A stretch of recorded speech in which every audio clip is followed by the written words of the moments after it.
Hello student, एक बार फिर से आपका स्वागत है मेरे channel GK with RD sir.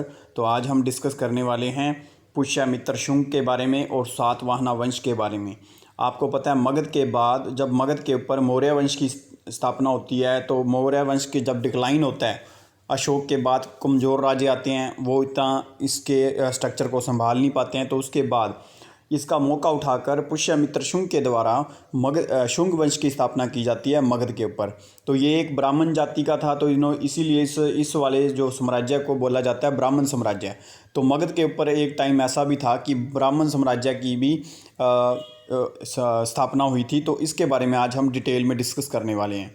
I hope कि आपने इससे पहले अशोक के सारे वीडियोस और लूसेंट बुक की जो एशियंट समरी जो हम काफ़ी वीडियो पोस्ट कर चुके हैं, आप उसको देखेंगे।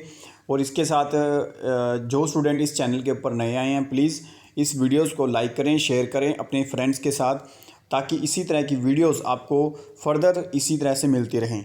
तो आइए जी, हम अपनी लेक्चर को स्टार्ट करते हैं। देखिए जी, पुष्यमित्र शुंग बहुत ही बड़ा नाम था मगध के अंदर। जो मगध की गद्दी पर बैठने वाला ये ब्राह्मण राज्य था, क्योंकि आपको पता है जो मैक्सिमम जो राजा बनते थे वो राजा बनते थे क्षत्रिय लोग। तो ये पहला पर्सन था इतिहास के अंदर जिन्होंने एक ब्राह्मण होते हुए भी हथियार उठाए, और ये पर्सन ने शुंग वंश की नींव डाली। और ये जो इसीलिए ये ब्राह्मण जाति से था। अपनी एक बात अपनी याद रखनी है। अच्छा, इसने अपनी राजधानी पाटलिपुत्र से बदलकर पाटलिपुत्र में, या क्योंकि ये उज्जैन का एक गवर्नर था उस टाइम पे जब भरतरथ थे, अशोक के जो डिक्लाइन के राजाओं में सबसे लास्ट राजा जो होता है उसको ये मारकर ये गद्दी के ऊपर बैठता है। तो इसने इस विदिशा को अपनी राजधानी बनाता है। ये विदिशा आज एमपी के अंदर है, आपने ये याद रखना है, ठीक है जी। तो इसके बाद इंडो यूनानी शासक, इंडो यूनानी मतलब क्या थे जी? इंडिया और जो यूनान के जो लोग थे आपस में, उनके जो राजा थे मिनांडर ने पुष्यमित्र शुंग ने उसको हराया था। मिनांडर क्या थे जी? ये आपको पता है इंडिया से, पाकिस्तान वाले एरिया से, अफ़गानिस्तान वाले एरिया से इंडिया में आक्रमण करने आते थे। तो इनसे यूनानियों से काफ़ी इंडिया उस टाइम पे प्रभावित था। तो उस टाइम पे जब मगध के ऊपर पुष्यमित्र शुंग बैठते हैं तो मिनांडर को हराने वाले एकमात्र राजा हमारे पुष्यमित्र शुंग थे जी, ठीक है जी। आपने ये याद रखना है। पुष्यमित्र शुंग ने 2 बार अश्वमेध यज्ञ किया जी। अश्वमेध यज्ञ क्या होता है जी? एक घोड़े को पूरी तरह से तैयार किया जाता है, और एक घोड़े को एक पूरा, जैसे दिवाली मनाई जाती है उसी तरह से एक घोड़े को इस तरह से एक बड़ा त्यौहार होता है, और घोड़े को छोड़ दिया जाता है। जिस जगह से ये घोड़ा पार हो रहा है, अगर वहाँ के किसी राजा ने, किसी ने भी इसको रोकने की कोशिश करता है तो उसको उसके राजा के साथ लड़ना पड़ता है, और फाइनल में जो जीतता है फिर उस घोड़े की बलि दी जाती है। इस तरह से जो ये अश्वमेध यज्ञ था, ये पूरे मान सम्मान के साथ लोगों को बताया जाता था कि इस राजा आज गद्दी के ऊपर बैठा है, तो उसके अधीन ही आपने सब काम करना है। तो पुष्यमित्र शुंग एक ऐसे अकेले राजा थे जिन्होंने 2 बार अश्वमेध यज्ञ किया था। इनके लिए पंतजलि ने अश्वमेध यज्ञ कराए थे। अब पंतजलि कौन थे जी? इनके गुरु थे, इनके प्रधानमंत्री थे। ये भी आपने याद रखना है, ठीक है जी। पुष्यमित्र शुंग बरहूत एक स्तूप है। बरहूत स्तूप क्या होता है जी? बरहूत स्तूप जिसमें शिलालेख जिसको बोलते हैं हम, तो उसका निर्माण जी पुष्यमित्र शुंग ने करवाया था। बरहूत स्तूप, ये आपने याद रखना है, ये बरहूत स्तूप वाला। अच्छा, शुंग वंश के राजा एकमात्र पुष्यमित्र शुंग ही सही हुए हैं। उसके बाद तो देवभूति सबसे आखिर राजा था, तो ये इतना खास राजा नहीं था। तो इसको 73 ईसा पूर्व में वासुदेव के द्वारा इसकी हत्या कर दी जाती है, और वासुदेव के द्वारा मगध के ऊपर कण्व वंश की स्थापना की जाती है। तो कई बार फाउंडर पूछ सकता है आपको, छोटी बड़ी डायनेस्टी का फाउंडर पूछ सकता है, तो वासुदेव फाउंडर थे जी कण्व डायनेस्टी के। कण्व वंश का अंतिम राजा था सुशर्मा। तो आपने बस वैसे ही याद रखना कि कण्व वंश जैसे पहले हो गया आपका शुंग वंश, उसके बाद कण्व आगे, उसके बाद अभी सातवाहन आएंगे, ठीक है जी। तो उसके बाद जो शिमुक था, शिमुक कौन था जी? सुशर्मा की हत्या करता है।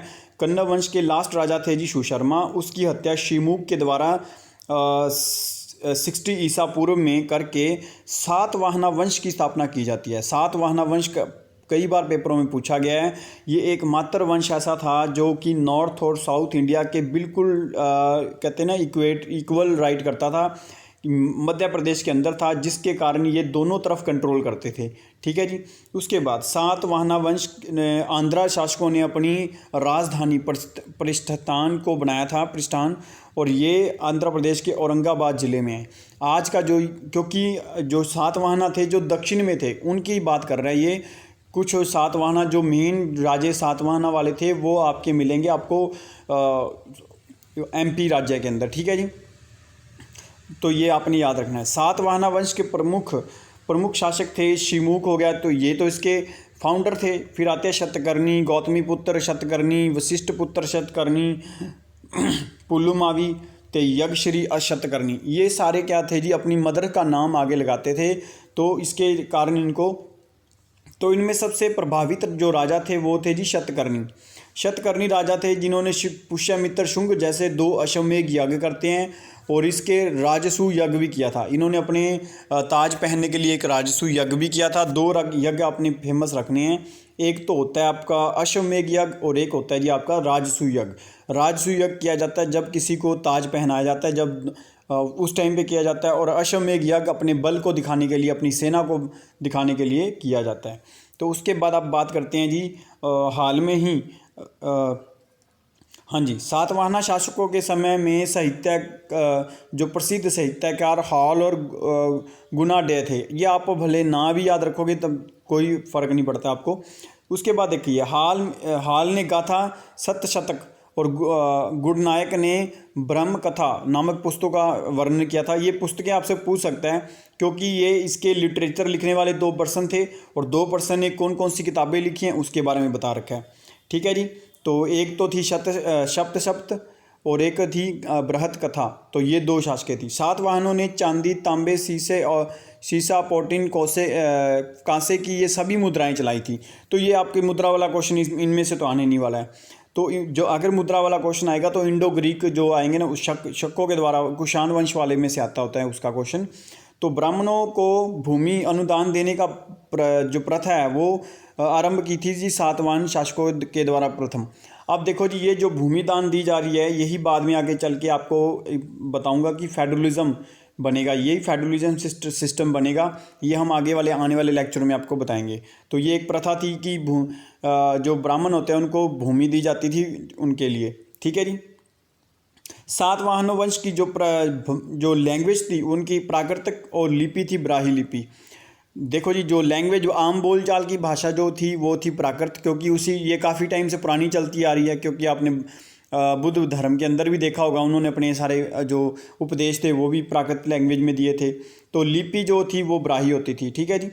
तो उसके बाद सातवाहन का जो समाज था वो मात्र सत्तात्मक था, मतलब माता जी का नाम आगे लगाते थे। जैसे गौतमी पुत्र, ये वशिष्ठ पुत्र, ये सारे ना अपनी मदर का नाम आगे लगाते थे। आपने ये याद रखना है। उसके बाद सातवाहनों की महत्वपूर्ण जो कृतियाँ थी जो इनके द्वारा बनाए गए थे वो कार्ले का चैत्य, अजंता एलोरा की गुफाएं, अमरावती का किला का विकास, सतकर्णी, अन्य सभी सातवाहन शासकों ने दक्षिणापथ के स्वामी कहे जाते थे। क्योंकि मैक्सिमम ध्यान इनका जी उस टाइम मध्य प्रदेश के दक्षिण वाले साइड में ही था, तभी करके इनको दक्षिण के स्वामी भी बोला जाता है। आई होप कि आपको आज ये समझ आ गया होगा। तो आज इसके बाद हम ये यवन के बारे में नेक्स्ट लेक्चर के अंदर देखते हैं। तो आज के लिए इतना ही बहुत है जी। Thank you for watching. Please इस वीडियो को अगर आपको अच्छा लगा तो लाइक, शेयर, सब्सक्राइब जरूर करें। Thank you for learning. Happy learning to all.